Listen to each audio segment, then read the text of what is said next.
Of course, nagbabalik po ang ating palatuntunang ATE. Kasama pa rin ang inyong Tito Al for this Saturday afternoon. Siyempre, without further ado, kasama ngayon natin live sa ating studio. Walang iba kundi ang ating, ang ating panauhing pandangal po ngayon, kasamahan din natin na dito rin po nagpo-programa sa atin pong himpilan. Without further ado, let's call on Attorney Danny Galang, ang ating pong CPA lawyer. Grabe, CPA na, attorney pa. Ayan, Attorney Galang, welcome po at maraming salamat dahil you took the time para makasama kami ngayon. Good afternoon, Al, and sa lahat ng mga nakikinig na Adulting in Tandem. Ayun, Attorney, balita ko meron ka raw bagong libro. Yes, meron. Ayun, libro reveal naman, Attorney. Ano ba yung sinulat mo? So, ini-invite ko po kayo lahat na kumuha ho ng copy ng Transfer and Business Taxation in the Philippines and this 2024 edition. So, ito po yung published by Central Books Stores.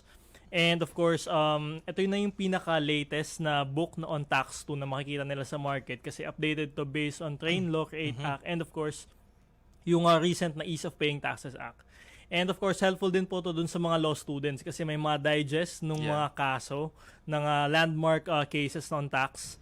And of course, meron din discussion and suggested answers ng bar exam questions for 2010 to 2023. So talagang updated na book ito talaga for only 800 pesos and hardbound na siya. Uy, grabe, hardbound na. Yung mga law students na kilala ko, yan ang gustong-gusto eh. Pag bibili ng libro, magandang bumili, hardbound. Yes. Yan, diba? Alam ni attorney yan eh. Siyempre, pinagdaanan niya rin yan. Ang gandang basahin kapag maganda yung book eh. Diba? Kaya we share that. Ayan, yung ganyang hilig sa mga hardbound na libro.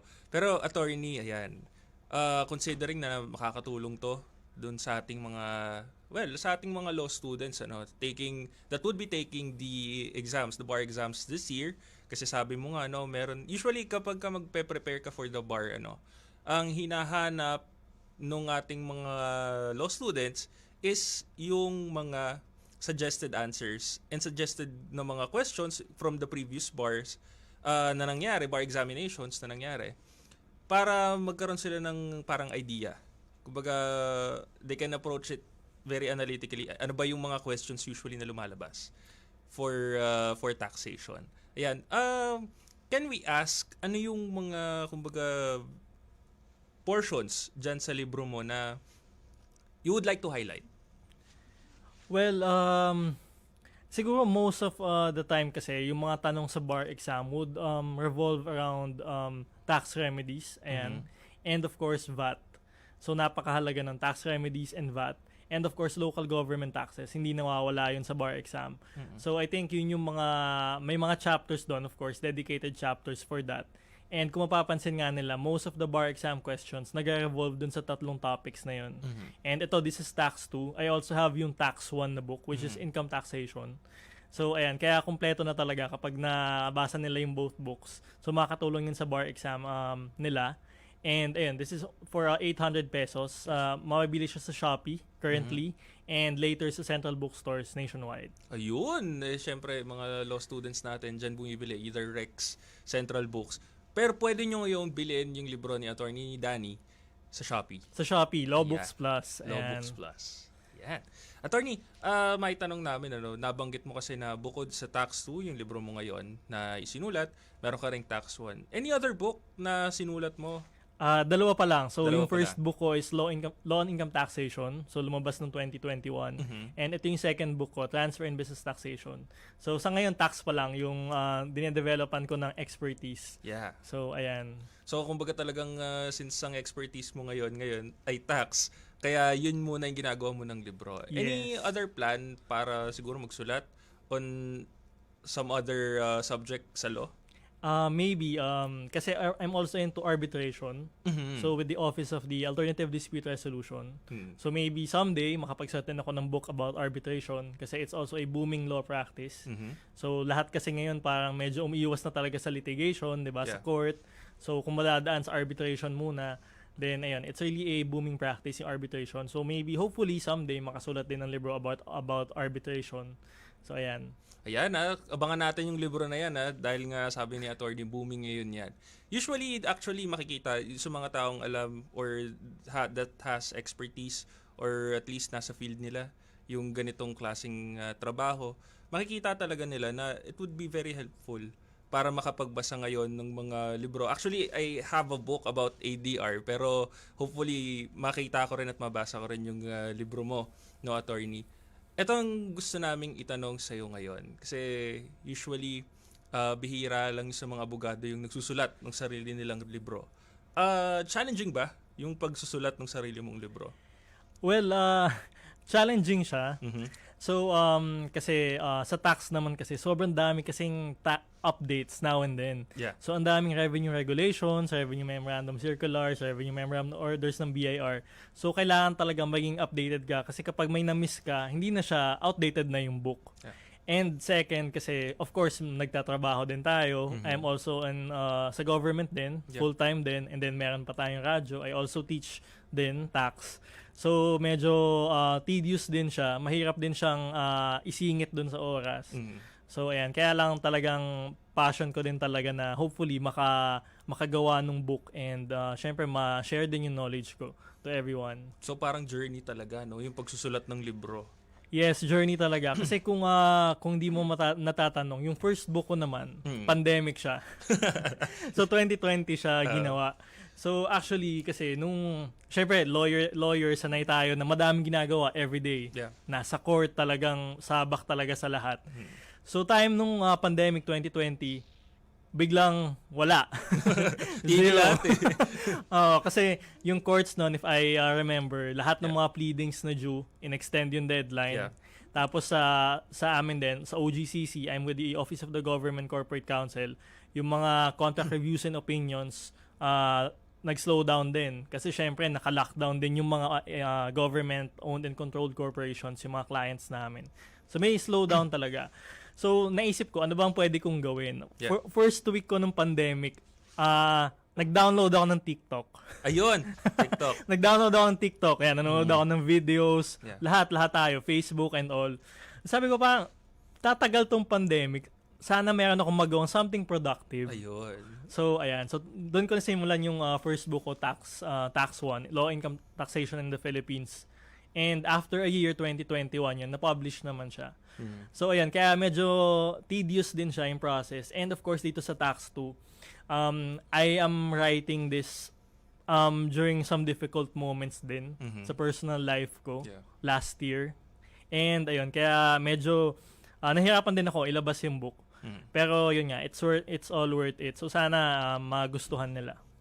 Something na hindi nako-consider ng ibang tao when writing a book, ano, na mahalaga rin yung sarili mong actually yung personal circumstances mo, not just work o yung expertise mo, but ano ba yung pinagdadaanan mo at that time, kasi it shapes it really shapes how the book will turn out at the end, di ba? Parang actually nakakabilib nga si Attorney, biruin nyo yun, pandemic, ano ba ginagawa ko nung pandemic, Diyos ko. Anyway, yan, Attorney, nabanggit nyo kanina na nagtuturo din po kayo. Yes. If okay lang, pwede nyo po bang i-share saan po kayo nagtuturo ngayon? I'm currently with the UST and AMV College of Accountancy. So I'm teaching tax and also financial accounting and reporting subjects. Yeah. So, gusto ko lang malaman, someone that is trying to get into law practice as well. Attorney, anong klaseng professor ka ba sa law school? Masasagot yan ng mga students. Ayan. Ako kasi I try to be strict pero reasonable pa din at the same time. And siguro I just try to impart what I know, yung knowledge ko sa kanila. Pero naging difficult lang talaga kasi I started teaching, pandemic din. Yeah. So online yung class. So ang hirap kasi nung parang, alam ko nahirapan yung students din sa online. Mas nahirapan din yung professors kasi kami naman, we don't know what they're thinking. Yeah. Lalo na pag nakapatay yung videos and all. So, alam namin, may mga times nga dyan, di naman talaga nakikinig. May natutulog, may kumakain. Actually, yung iba dyan, guilty yung mga kaklase ko, guilty kayo, maming kayo. Alam naman namin alam yun. naman niya. So, yun. So, parang, ang worry ko is, may natututunan ba kayo? Naintindihan nyo ba? So, parang ganon. And yun nga, thankfully, habang lumalabas tayo sa pandemic, nagkaka-hybrid na setup. Yeah. So, nami-meet ko na yung mga students ko and all. Siyempre, mas maganda pa rin talaga yung face-to-face interaction. Nakita mo sila, kung naiintindihan ba nila and all. So, ayan. Pero yun, I try to be strict but reasonable din at the same time. Actually, yun naman talaga mahalaga, no? Kasi, syempre, studying law, it's a very, very demanding undertaking. Maniwala po kayo. Alam na alam ni attorney yan. Actually, I'm starting to begin yan na maintindihan how demanding it is. Kaya, kumbaga, sa side ng mga professors, maintindihan mo talaga yung commitment nila. Kaya, naiintindihan ko pag nagagalit sa amin yung mga professors minsan, pag nag-off cam. Shoutout nga pala sa mga professors ko. Di ko na mabanggitin yung mga pangalan niya, mahirap na. Anyway, yun nga po. You also started doing TikTok. Yan. Were you able to use TikTok siguro to channel yung creative energy mo into teaching? Ayan. Ginagawa mo ba siyang parang educational na material yung TikTok mo? Well, I'm not that active ngayon sa TikTok. Ay, di na. I'm not that active na. Pero before, nag-upload ako ng mga videos. Actually, Usaping Legal, yung radio show ko dito, it started in social media. Uy. So, in YouTube, Facebook, and TikTok. So, nung pandemic din kasi, parang, of course, di ba, lahat nasa social media. So, I tried to impart something na may educational value. So, kaya doon nagsimula yung Usaping Legal in YouTube, Facebook, and TikTok. So, yun. Sa pagtuturo naman, not much. Pero yun nga, I mean, madami akong dinidiscuss din in Facebook, YouTube about laws, etc. in general. And yung sagot kita, which is yung portion na yung mga televiewers natin, di ba, nagtatanong sila ng mga legal questions nila. Doon din nag-start yun. So, yung mga comments, yung mga ganun. So, yun yung pina-upload natin sa video. Sinasagot natin yung mga questions nila. Yeah. Actually, one question I would like to ask, attorney, kasi syempre, with the rapid expansion ng paggamit ng social media, of course, with the legal profession din, syempre parang nabublur na ng konti yung line. Usually, yung mga lawyers on TikTok, yung very masyadong sikat sa mga social networking sites natin, social media, sila yung mas kilala ng tao. Diba? Parang indirectly, parang na-advertise yung kanilang practice, diba? What can you say about that? Do you think that it violates actually, CIPRA na ngayon kasi shoutout kay CA. Pero siya yung professor namin sa CIPRA.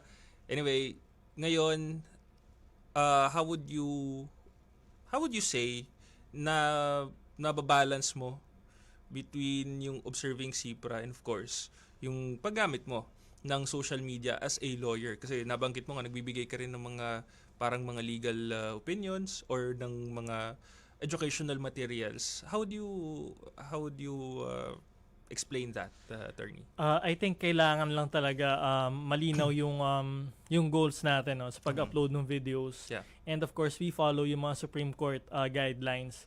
So una dyan, bawal of course mag-advertise ng mga para sa sarili mong legal business.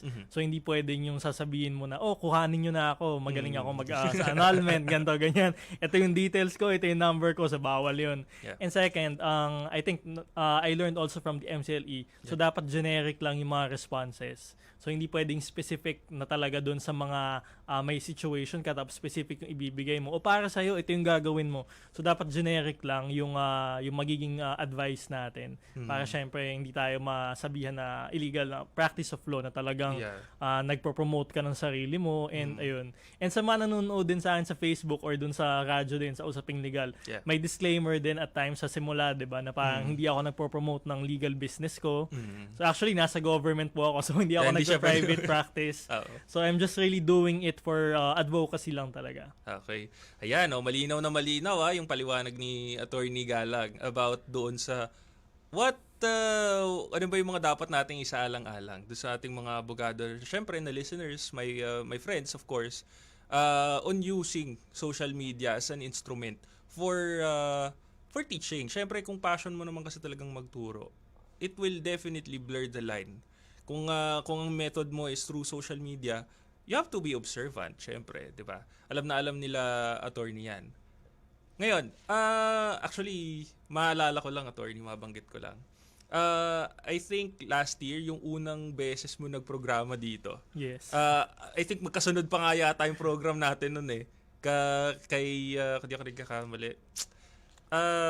Kay Mr. Right. Yan, yung kanan-kanan lang yung program last year.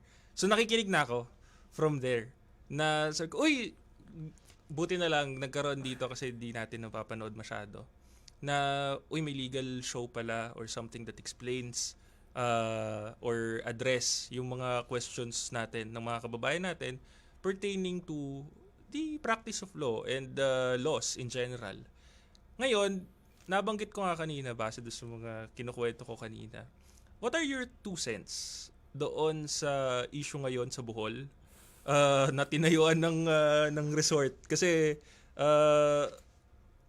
again, I don't want to name names pero may mga kakilala naman tayo from the DENR. And syempre from your perspective also as a lawyer, ano bang pwede nating paliwanag ron or how would we explain that to the public? Kasi syempre biktima yung mga kababayan natin minsan ng misinformation. Hindi nila naintindihan. Yes, go ahead po. So una, nakakalungkot nga naman makita yung resort sa gitna ng Chocolate Yeah. Hills. So, hindi ko alam yung buong kwento dito. Yes. So, nagre-rely lang din ako dun sa mga news items na lumalabas. Pero from what I heard, yun nga, may Proclamation 1097 na sinasabi, 1997 pa yata to. It's a protected area. So, magtataka tayo, bakit siya nabigyan ng permit ng LGU or ng DENR and also, bakit nagkaroon ng resort doon? So, yun nga, nakakalungkot. And at the same time also, sana merong magawa yung government natin para hindi naman masira ng tuluyan yung Chocolate Hills. Yeah. Parang outside of legal perspective. So ultimately parang tatanungin natin, nandiyan na yan, okay, anong gagawin natin para matanggal? So sana matanggal pa, 'di ba? Kasi na talagang yung ecological environment natin, 'di ba? Ma-affect talaga siya. And yun nga, hindi ko rin mapigilan na maisip yung nangyari doon sa Luneta, 'di ba? Yeah. Doon sa condominium Inarangan yung photobomber. Yeah. So yun, kahit ano pang sabihin nilang legal na defense doon, etc. At the end of the day, pagdaan mong Luneta, makikita mo yung malaking kondo, sira talaga yung Sira. view. So sana dito sa Chocolate Hills magawa nila ng paraan. Yun So talagang nakakalungkot. We all share the same sentiment. Talagang nalulungkot tayo dun sa nangyari. Kasi wala, bata pa tayo. Actually, bata pa ako. Chocolate Hills na yan eh, 'di ba? So my sentiments are, sana pagdating ng mga anak ko, Chocolate Hills pa rin sila. Ay, makikita pa rin nilang mga sa mga susunod na salin lahi. So again, gaya nga nasabi ko kanina, abangan natin kung ano yung magiging mga developments tungkol dyan. Attorney, balik tayo dun sa libro mo and of course your practice. Ano bang plano ni Attorney Danny for this year? Syempre with your book coming out, plano mo bang magsulat pa ulit this year or will you focus sa work, sa radio or sa teaching? Wala mo nang pagsusulat. Yun. So katatapos Pahinga muna. lang ng book, pahinga muna. And yun, tuloy lang, government service and of course teaching and dito din sa Radyo Pilipinas Yes. with Usaping Legal. So hopefully mas marami pa tayong mahatak ng mga viewers and all para syempre marami din mga kasi nagtatanong di ba? And at times nga kulang pa yung oras para Yeah. sagutin lahat ng tanong. So hopefully din yun. And dito I am bago lahat kung mapapansin nila kasi usually Danilo M. Galang Jr. lang yung ko. Dito I'm reflecting my middle initial. So this one in honor of my mom. Ayan, Lori Muniz Galang. Ayan. So ayan, kasi yung mom ko is a teacher.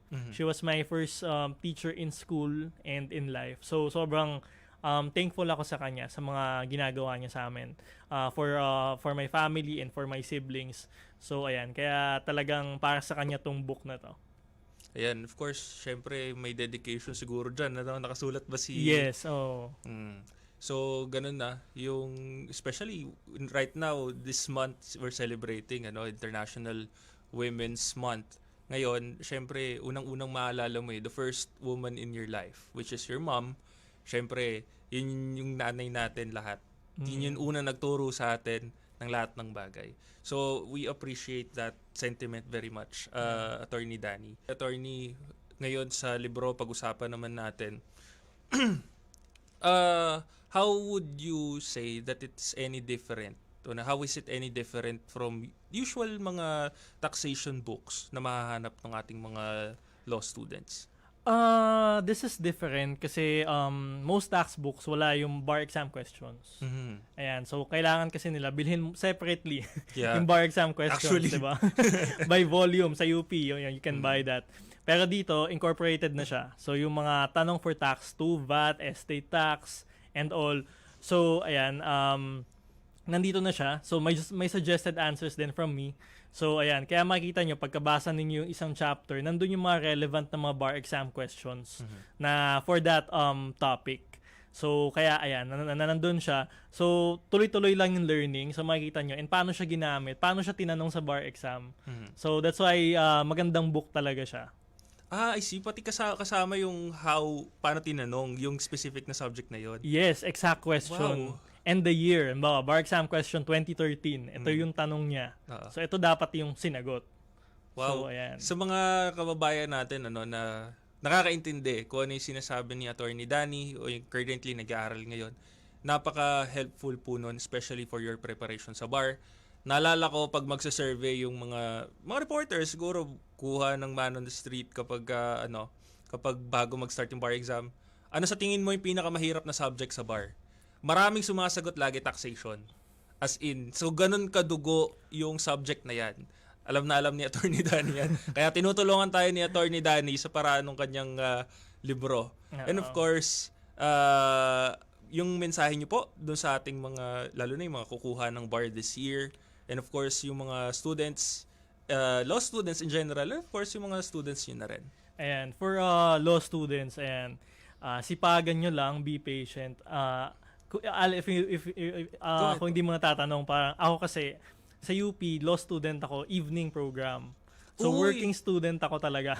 Buong 5 years with a full-time work. Yeah. So alam na alam ko kung gaano kahirap mag-aral and magtrabaho at the same time. So ayan, ang advice ko lang sa inyo is be patient lang. So may mga times talaga na gusto mo nang sumuko, 'di ba? Tapos iisipin mo parang bakit ko ba 'to ginagawa? Pinapahirapan ko sarili ko, parang wala na akong kaibigan, talagang kailangan ko magbasa. So ako sabi ko lang parang focus on your goal. So be patient, be diligent. Yung ATTY na yan, makukuha mo din, 'di ba? So ayan, dun sa mga law students natin. And sa mga students in general, mag-aral tayo ng maayos. And syempre, kung pinag-aaral tayo ng magulang natin, kailangan, 'di ba? Every peso na talagang nilalabas nila maging worth it. Para yun kasi sa atin, 'di ba? Para yun sa future natin. So, ngayon siguro hindi pa nila napapansin, nag-aaral lang sila, out of compliance. Pero eventually, pag malalaman nila, pag nag-work na sila, yung mga inaaral nila, magagamit talaga nila in real life, practical approach talaga. So, kapag hindi mo naaral, pag na-miss mo yung part na yun, talagang mawawala ka sa work mo, etc., sa profession mo. So, ayun. And of course, sa lahat po, in-invite ko po kayong bumili ng book, Transfer in Business Taxation in the Philippines. Ayan, ito na po yung pinaka-updated na book sa ngayon sa market. This is available for only 800 pesos sa Shopee and Central Bookstores nationwide. Ayan, syempre, ayun po. And hardcover po ito para dun sa mga nagtatanong. So, ayan. Kaya maganda din yung white yung ano niya, 'di ba? Paper. Yeah. So, ayan. Madami kasi yung mga gusto nga nila talaga. Maganda yung libro nila, 'di ba? Mas nakakaengganyo mag-aral kapag ganun. Ayan, yan. Sa mga law students natin, alam nyo na kung saan kayo bibili at anong bibilin nyo. With that, maraming salamat po, Attorney Danny, sa pagkakataon. Of course, for sharing your book as well. Yung mga na-share mo sa amin ngayong hapon na to is it's very, very relevant para sa akin, not just to our audiences. Maraming salamat po. Yes, thank you all. And of course, kung pwede ko na i-plug, no? Go Usaping on. legal po every Saturday, 11 a.m. Dito pa din sa Radyo Pilipinas, 7:38 a.m. O yan kung kayo nanonood ng 80, panoorin nyo na rin yung Usaping Legal, no? Saglit lang naman yung pagitan namin ni Attorney Danny. Ayan. Thank you very much po, Attorney Danny. Thank you all. Of Maraming course. salamat po. Oh, yan. Of course, syempre nakasama po natin. Walang iba kundi ang ating kasamahan dito sa ating himpilan and of course, ang ating lawyer, author, walang iba kundi si Attorney Danny Galang. Let's take a short break. Maraming salamat po. At I'll see you all mamaya para do sa ating last stretch ng ating program.